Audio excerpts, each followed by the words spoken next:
Oba! Adoro quando vocês estão aqui, bem-vindos, já apresentei, estou apresentando novamente para quem chegou agora. Hoje é dia de Confraria Saudável, é um quadro que você participa, você fecha a nossa confraria, por isso que a gente está sentado dessa forma. Recebemos o médico Dr. Vitor Sorrentino, bem-vindo. Obrigado, prazer. Obstetra, eu ficaria aqui falando umas coisitas mas vamos lá, né? Ginecologista obstetra, Dr. Domingos Mantelli. Obrigado, e nossa Carol. Nutri-chefe, Gabi Esteves, maravilhosa, que além de nutricionista também é chefe e também proporciona aí um momento maravilhoso, né? Muito. Que a gente passa muito bem e daqui a pouquinho ela conta pra vocês, então, qual a proposta de hoje da receita, o porquê que tem relação com o nosso assunto que é infertilidade, meninos. Eu vou começar do começo, tá? Tem um VTzinho pra gente contar essa história, né, Glaucia? Vamos colocar um VT de abertura e depois a gente volta. Aproveitem, mandem perguntas, participem, @VocêBonitaTV. Olha lá. Estima-se que a infertilidade conjugal atinja na população mundial cerca de 10 a 15% dos casais em idade fértil, com uma incidência crescente em função da idade dos casais. Esta porcentagem tem subido nos últimos anos devido a causas como o adiantamento da maternidade, o sedentarismo, a obesidade, o consumo de tabaco e álcool e a poluição. No Brasil, cerca de 2 milhões de casais apresentam problemas de infertilidade. Um levantamento estatístico aponta que 30% das causas de infertilidade são femininas, 30% são masculinas e 25% decorrem de problemas do casal, tanto do homem quanto da mulher. O primeiro indicativo de problemas de infertilidade é o período de tentativas. Quando o casal mantém relações sem a utilização de métodos contraceptivos há pelo menos 1 ano, é provável que um dos parceiros apresente problemas de fertilidade. Nesses casos, é importante procurar um médico especialista para a realização de uma avaliação tanto da fertilidade feminina quanto da masculina. Muitas são as técnicas para realizar o desejo de ser mãe. Para isso, a investigação indicará o melhor tratamento a ser feito e assim proporcionar a realização deste grande sonho.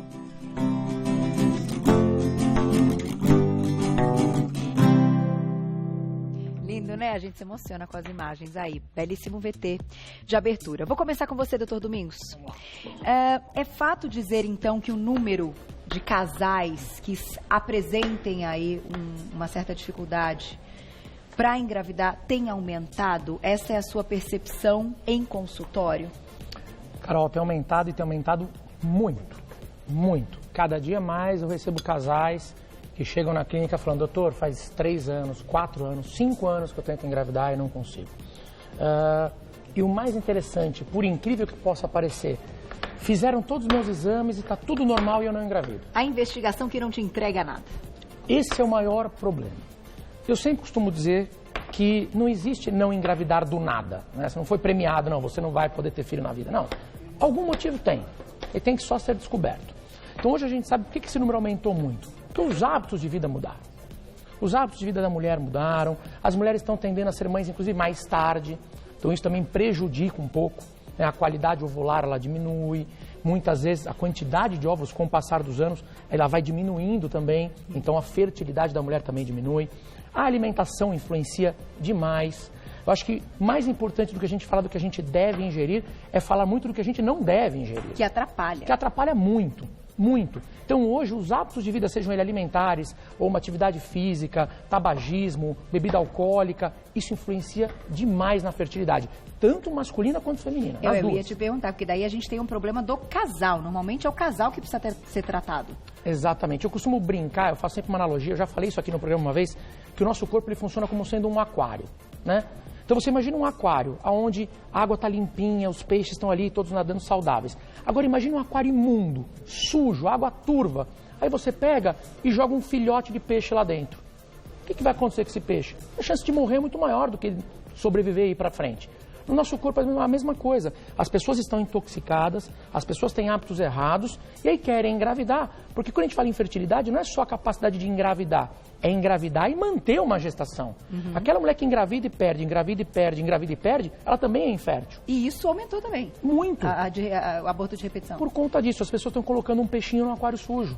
Esse é o grande problema. Você precisa primeiro cuidar do corpo, cuidar da saúde, para depois pensar em criar um novo ser humano saudável também.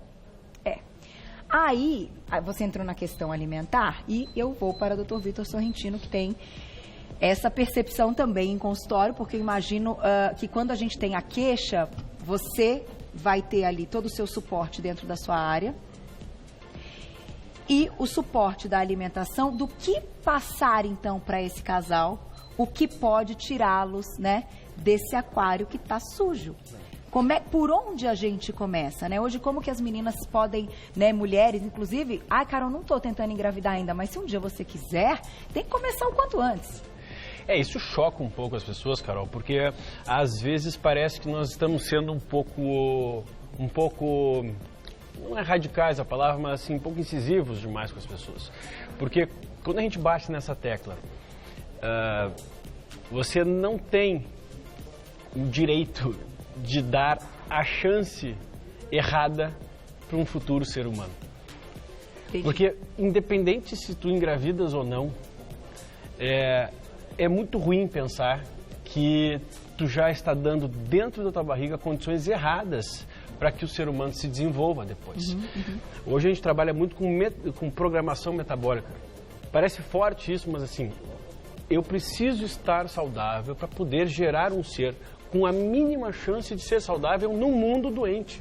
Entendi. Então, o primeiro papel que o Domingos trouxe aqui com clareza é assim, precisamos estar saudáveis. Aí sim eu tenho, não é o direito, a gente tem o direito de fazer o que a gente quiser, mas tem que pensar extra, né? Aí a gente tem assim a obrigação de fazer o mínimo para que o nosso filho possa ter saúde, que eu não preciso ter dinheiro, mas a saúde eu preciso ter. Entendi. E para isso eu preciso me alimentar corretamente, fazer exercícios físicos. A nossa percepção é a percepção dos estudos.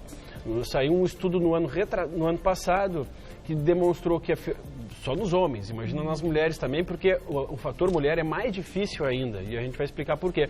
Mas nos homens, nos últimos 40 anos, houve uma redução de mais da metade da concentração de espermatozoides. Isso é seríssimo. É muito sério, e um estudo gigantesco, nos últimos 40 anos. Numa faixa etária de uma faixa etária de produção. De produção. E o que está acontecendo? É que um corpo que sobrevive, ele tem essa prioridade a perpetuar a espécie. Nós somos animais. E a primeira prioridade de uma mulher ou de um homem é sobreviver. Então, se eu estou entregando condições que façam essa pessoa não viver, mas sobreviver, aí eu tenho ausência de doença. Isso não é saúde. Eu não tenho doença, não é saúde. Tá. Fica muito difícil do corpo passar o próximo degrau. Qual é o próximo degrau? Agora sim eu posso gerar outra vida, porque eu tenho condições de fazer isso. Então é muito difícil. E aí esse passo crucial a ser dado antes é ter bons hábitos alimentares, comer mais comida de verdade, executar, fazer exercício físico, não é atividade. Quanto que impacta a atividade física aí também nessa parte da fertilidade? Aí depende muito do tipo de exercício físico, porque a gente tem que pensar que o excesso também pode significar estresse para um corpo estressado. Tá. Então é um exercício físico moderado, que pode ser o aeróbio, o anaeróbio, isso é muito importante combinar as duas coisas, né? Ter o trabalho resistido de musculação e ter também a parte de cardiovascular. Na alimentação, tentar não entregar toxicidade a mais do que eu já respiro, a mais do que nós falávamos agora há pouco, tu falava sobre o chumbo. Os metais tóxicos que estão aí nas maquiagens, nos produtos de beleza, às vezes no copinho que a gente toma, né, de plástico. Esse tanto de toxicidade, a gente considera eles, além de metais tóxicos, essas outras substâncias diferentes, a gente já falou num programa aqui, como substâncias que são disruptoras hormonais. Como eu preciso do meu sistema hormonal trabalhando em harmonia para que aconteça a ovulação, para que aconteça a produção de espermatozoides, é o mínimo que eu posso dar para o meu corpo, é tentar evitar que tenha tanto contaminante que possa se atrelar aos receptores dos hormônios, fazendo com que os hormônios não funcionem mais daquela forma. E aí uma avaliação global, porque a gente precisa olhar o quê? Não adianta olhar uma pessoa com meia dúzia de exames, é o que a gente sempre fala aqui. Eu preciso enxergar num homem e na mulher um nível de testosterona, por exemplo. Eu preciso enxergar neles o nível de estrogênio do homem também, que é um hormônio feminino, mas que o homem hoje, cada vez mais obeso, comendo mais errado, tem níveis aumentados. Esse homem vai ter dificuldade de gerar outra vida. Eu preciso também enxergar. do espermatozoide, tudo. Claro. E até da forma como ele vai chegar ali até o óvulo e ter a fecundação. Pode ser que ele tenha ali uma quantidade ótima de espermatozoide, mas que ele não não tenha mobilidade, que ele não consiga, vamos dizer assim, dá pra dizer, não tem um espermatozoide sadio, forte? A qualidade dele. Qualidade. Então isso também entra nessa história. Totalmente. A parte tanto masculina quanto a feminina, tudo isso que o Vitor falou influencia. O problema é que as pessoas jogam a culpa, gostam de jogar a culpa na genética. Ah, minha genética não é boa, eu não tenho saúde porque minha genética é ruim. Quando, na verdade, hoje a gente sabe que quem manda na saúde é a epigenética. E a epigenética é exatamente isso, é você modelando o que você vai deixar dos seus genes expressarem ou não. Então não é porque a minha mãe teve câncer de mama, que a minha irmã teve câncer de mama, que você vai ter que ter câncer de mama. Hoje você tem como modular tudo isso através de hábitos de vida. A fertilidade é a mesma coisa. E o que o Vitor falou vai muito de encontro a isso. Se você se cuidar, você vai conseguir dar condições de ter um filho saudável. Se você não se cuidar, vou dar um exemplo bem simples. Gestantes que engordam muito, né, durante a gestação, aumentam muito a chance dessa criança ser uma criança obesa e um adulto obeso. Você transmite esse gene da obesidade, sem contar o risco dele ser diabético no futuro. E vamos falar sobre obesidade aqui, só rapidamente um dado, porque a obesidade não é algo, não é uma vaidade.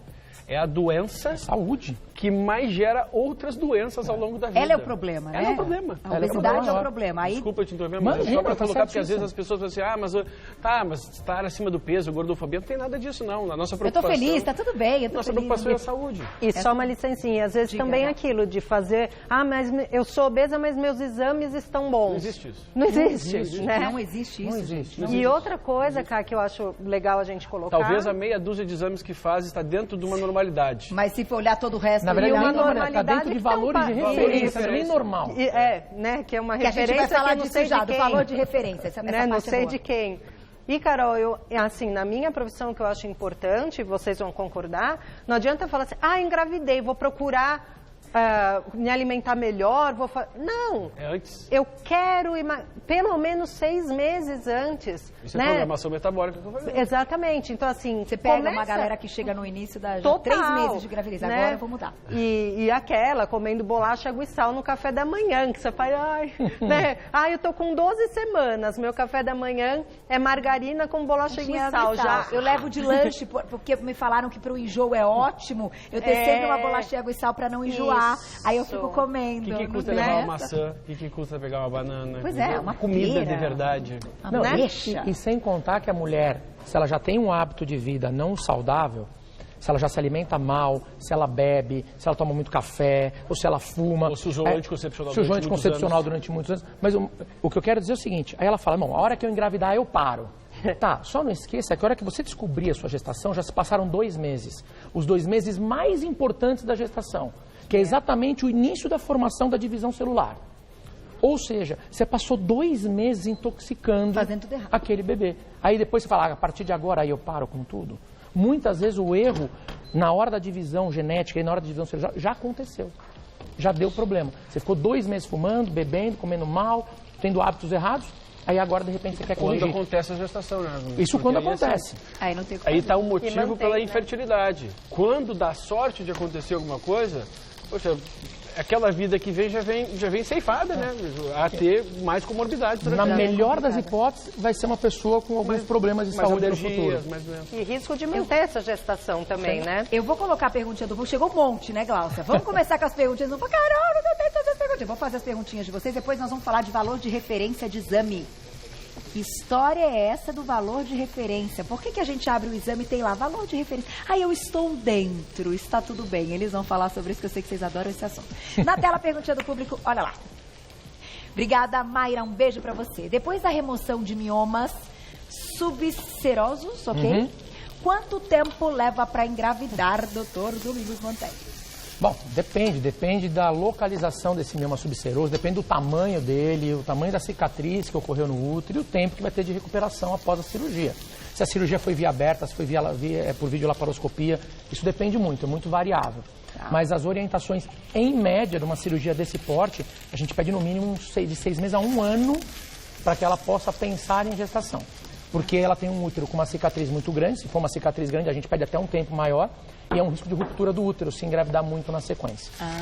Então tem que ter um pouquinho de cautela aí. Então pelo menos de 6 meses. Se for uma cicatriz pequena, uns 6 meses. Se for uma coisa maior, acima de 1 ano. Tá aí, fica a dica. E o cheirinho aqui tá um espetáculo. Tá muito bom. Gabi, Saber você, né, cara? Você demais, minha amiga. Vamos para mais perguntinha. Aproveitem. Vamos falar de alimentação também. Pode mandar perguntinha pra Gabi. Quem tá gravidinha aí também, rola, manda pergunta. Olha lá. Obrigada, Sil. Um beijo pra você. Trato a tireoide. Quanto tempo demora para estabilizar e repor os hormônios? Depois posso engravidar normalmente? Eu acho que isso, doutor Vitor, pode falar muito bem. Tireoide também, vocês adoram. A tireoide é uma glândula fundamental para a boa evolução e para conseguir engravidar. Antes de engravidar, precisa estar regular. Como hoje os guidelines, né, as orientações internacionais e nacionais, elas estão mudando muito, nós estamos numa intersecção aqui, tá? Mas até hoje, talvez mude daqui a um tempo.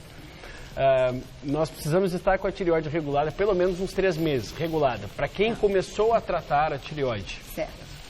Pode ser que se mude isso. O fato é que tem muita gente que tem alguma alteração de tireoide e não avalia antes e é que até consegue engravidar porque tem os hábitos tão bons de vida e o resto faz uma grande diferença. Mas a tendência é que a mulher tenha uma grande dificuldade em levar à frente uma gestação se a tireoide não estiver regulada. E o que acontece é que muitas delas, por fazerem uso de anticoncepcionais durante muito tempo, e os contraceptivos orais, eles têm uma influência na nossa fabricação dos hormônios também da tireoide, bem como o estresse tem uma diferença, provoca alterações da tireoide. Essa tireoide precisa ser avaliada de uma forma um pouco mais global, Carol. Porque às vezes a gente olha, eu tenho doença da tireoide. Será que não era falta de selênio, por exemplo? Será que não era falta de zinco, de ferro? Gerou um problema que não é um problema real, que talvez seja uma coisa passageira. Então a tireoide, como qualquer fábrica, ela precisa de vários nutrientes para fabricar o que ela precisa fabricar. E ela sofre a interferência do estresse, dos anticoncepcionais, do mau sono, da falta de exercícios físicos e da falta de nutrientes.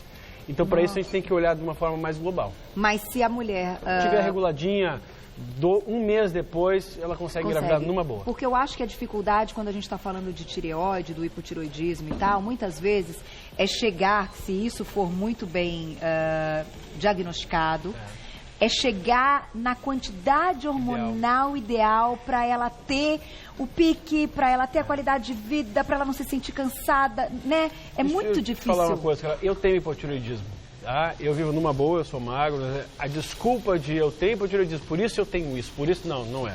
Né? E meus hábitos, eles ajudam muito mais do que repor uma parcela dos hormônios. O hormônio ele vai ficar quando? Quando realmente tem que ser reposto. Por quê? Porque eu cerquei todo o resto. Há também um cuidado com a tireoide, principalmente no primeiro trimestre de gestação. Porque como se elevam alguns hormônios naturais da mulher nesse período, a tendência é que a demanda aumente, ou seja, um corpo em desenvolvimento suguem mais, precisem mais desses hormônios tireoideus. Então, aí o acompanhamento da tireoide no primeiro trimestre, principalmente, é um pouco mais delicado e aí a gente... Às vezes, para quem já está em tratamento na tireoide, a gente prefere até dar um pouco a mais nesse período, para quem já está em tratamento real, do que deixar faltar, porque a tendência é deixando faltar tanto a gestação não evoluir, como também prejudicar até o QI do futuro bebê. Então, entendi. A tireoide é uma das glândulas que mais oscilam na gestação.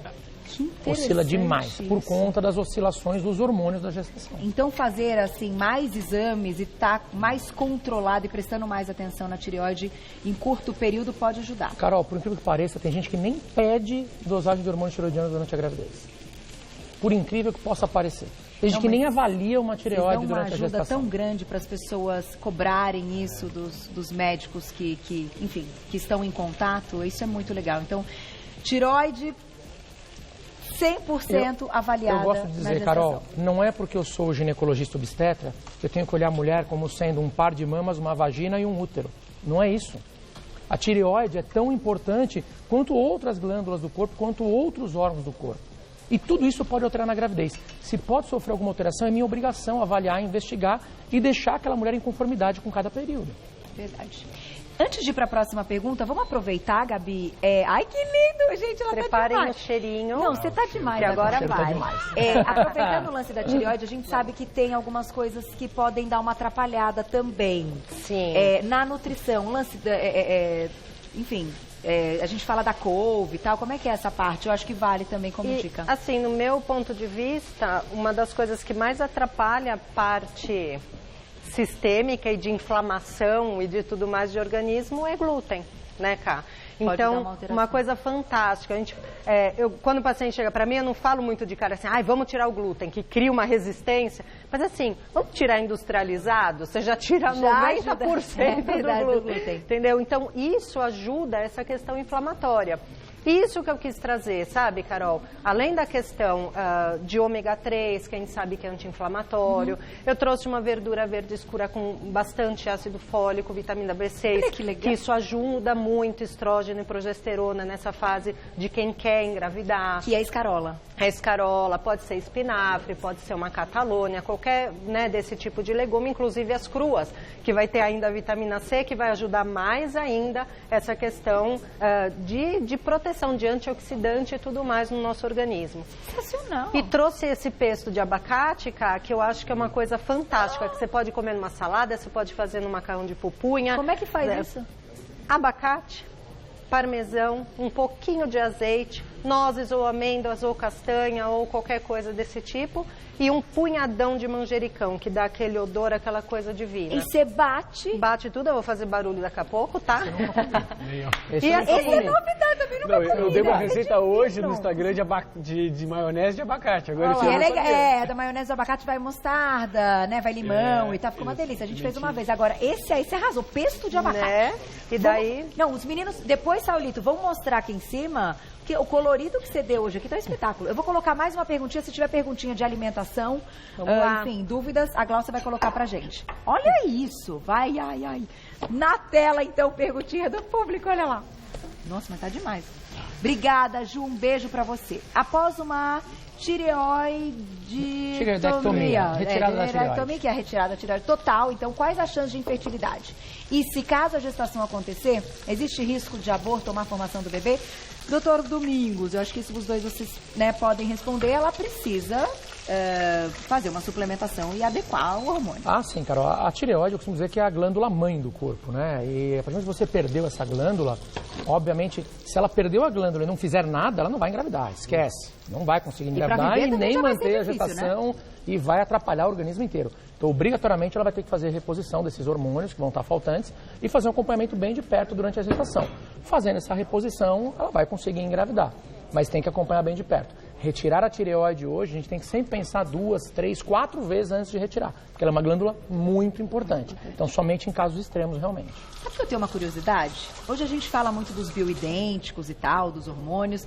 A tireoide, existe também hormônio bioidêntico ou é só sintético? Isso aí, porque o que está rolando nas redes sociais... Me veio uma curiosidade agora. O que está rolando nas redes sociais de bobagem. Barulhinho, hein? Assim, pode fazer barulho. Ela vai bater agora o pesto, gente. Olha lá. O remédio, as pessoas têm que perder, assim, às vezes as horas, assim, eu não quero tomar remédios. Remédio da tireoide não é remédio. A reposição de levotiroxina, que é esse que a gente compra na farmácia, é a hora que nós estamos falando com dois caras que não gostam de remédio. Que não gostam muito do remédio, tá? Sim, sem dúvida. Mas, nesse caso, nós estamos falando de microgramas de levotiroxina, que é o que a gente usa para repor o T4 da tireoide, que é um hormônio fundamental para a tireoide. É de farmácia, é mais garantido de comprar de farmácia, porque é microgramas, é muito pouquinho, não tem problema nenhum. Entendi. Ele é o semelhante ao do corpo. Então, não é um remédio, tem que usar direitinho. Não troque o seu porque alguém falou que isso pode causar, não. A falta disso pode lhe causar muito pior. Então, vamos até... assim, quando a gente fala de progesterona, testosterona e tal, aí temos bioidênticos. Existem os semelhantes ao corpo, porque essa palavra o pessoal não gosta, corpo, né? Engraçado. Semelhantes ao corpo. Isomoleculares. Hormônio base. Hormônio base. No caso da tireoide... É esse mesmo. O da farmácia, é esse mesmo. Muito bom esclarecer, porque você imagina, surgiu essa curiosidade, né? O povo em casa também está pensando nisso. Então, resolvido, próxima pergunta, olha lá, quem escreveu pra gente na tela. Obrigada, Thali. Um beijo pra você. Gostaria de saber se as deficiências de vitamina D e ferro contribuem para a infertilidade. Estou acompanhando vocês aqui na França, onde eu moro. Que demais! Um beijo, que delícia, Thali. Vamos lá, aproveite, porque aqui a gente está falando com referências de médicos no Brasil, então isso pode te ajudar aí. Carol, uma coisa incrível, a pergunta é maravilhosa. Maravilhosa. Nós vibramos junto aqui, vocês não geram. Eles vibraram com a Na hora que a gente viu vitamina D, um olhou pro outro e falou, é isso aí, agora é a hora. Gente, tem muita mulher que não engravida por deficiência de vitamina D, mas muita, por conta, depois a gente vai falar dos valores de referência. Esqueçam valores de referência. Mas enfim, depois a gente vai conversar sobre isso. Mas a vitamina D ela tem um papel primordial no corpo. Para ovulação, para imunidade, para prevenção de doenças. Para tireoide. Para uma série de coisas. É um hormônio, né? Ela é um hormônio, exatamente. Ela foi catalogada erroneamente como uma vitamina, mas é um hormônio. Aliás, o hormônio mais importante do organismo. Né? Tem milhões de funções. E o grande problema é que é o seguinte. Você não consegue ter a sua reserva em alimentos. Ou você toma sol, ou você repõe. Não tem jeito. Só que tomar sol é tomar sol de uma maneira diferente do que a gente está habituado. Então é tomar sol, com o sol ali no pico do meio-dia, durante 15 minutinhos, com a maior área do corpo exposta e sem protetor solar. Senão não adianta nada. Só que no Brasil as pessoas têm, né, o medo do sol, né? Tem medo de se expor ao sol. Criou-se esse estigma do sol. Claro, você não vai ficar 4 horas exposto no sol, tostando sem protetor.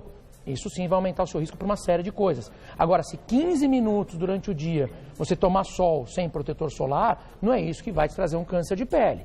Certo. Então, é importante, porque é a única fonte que a gente tem natural de produção de vitamina D. Fora isso, só suplementando. E a suplementação, neste caso, não é ruim. Ela pode ser necessária. Ela é mais prática, é barata de fazer. Aliás, o sol é de graça, mas enfim, se for suplementar, ela é de graça, é barata, é necessária, é fundamental. E, inclusive, a questão do ferro, a demanda de ferro, tal como a demanda da tireoide, aumentam durante a gestação.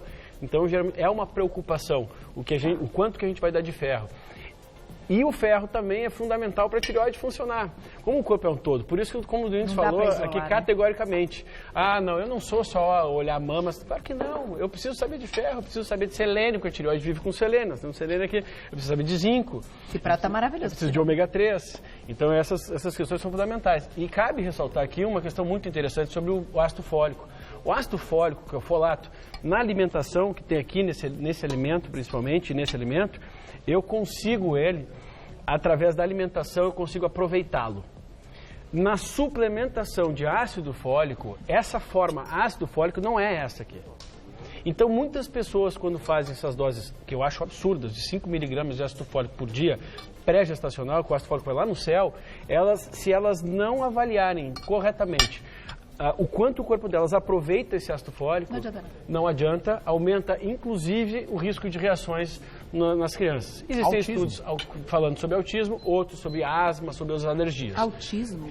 Como é muito controverso a gente falar aqui, um monte de gente vai reclamar. Entendi. Mas saiu um estudo demonstrando que o excesso de ácido fólico estaria relacionado com o aumento da incidência de autismo. Então essas pessoas que não metilam o ácido fólico, isso é um gene que chama MTHFR, os exames genéticos às vezes são interessantes, né? Ao invés de a gente sair suplementando sem saber se a pessoa aproveita, essas pessoas têm que suplementar de uma outra forma. É o metilfolato, é o ácido fólico já metilado para essas pessoas. Então, muito cuidado com essas altas concentrações de ácido fólico. Se vocês são profissionais de saúde também, que pensem sobre isso, sem né? dúvida. Que estudem isso. E assistem a Você Bonita, muitos. Sim. Mas vocês estão falando, é seríssimo, acho que é assunto para outra pauta. Eu vou só dizer que o prato da Gabi... Eu tô ansiosa aqui. Continua falando, Vitor, que a gente vai comendo. Não vai dar nada. Gabi, sério. Glaucia, mostra, os meninos vão mostrar de cima. Tipo assim, esse negócio do abacate, o pesto do abacate, é surreal. E é tão fácil, Carol, tão saudável. É surreal porque parece um pesto... Pois é, e o abacate dá no cantinho lá. O Vitor tem o salzinho dele, apoiando. Depois pergunta. Hoje eu caprichei no sal, hein? Olha, parabéns. Você é divina, gente. Nossa chefe é completa. E ela clinica, tá? Então, não é que ela só cozinha, não. E ela ensina os pacientes a cozinhar, que eu acho o máximo. Agora, sim, eu tenho que fechar esse assunto. Esse pesto tá demais. Eu quero sempre agradecer as perguntas de vocês. Eu queria só fechar falando do valor de referência. Vamos. Porque isso é muito importante. Todo mundo abre o exame e olha o valor de referência. Todo mundo faz isso no mundo. O que significa explica o valor de referência, doutor Domingos. Carol, o valor de referência é uma média populacional. E nessa média, nós temos pessoas doentes. É aquela coisa, a gente falou do chumbo. Se você pegar lá, o normal de chumbo, vamos dar um exemplo, é de 2 a 5. Ah, tá, quer dizer que se meu chumbo tiver 1, eu preciso repor chumbo, porque o normal é de 2 a 5? Não, porque chumbo o ideal é 0. Preciso me intoxicar um pouquinho. Preciso me intoxicar um pouquinho? Não, o ideal é 0. Então você tem os valores de referência e os valores ótimos. O que a gente quer é que os nossos pacientes estejam sempre nos valores ótimos.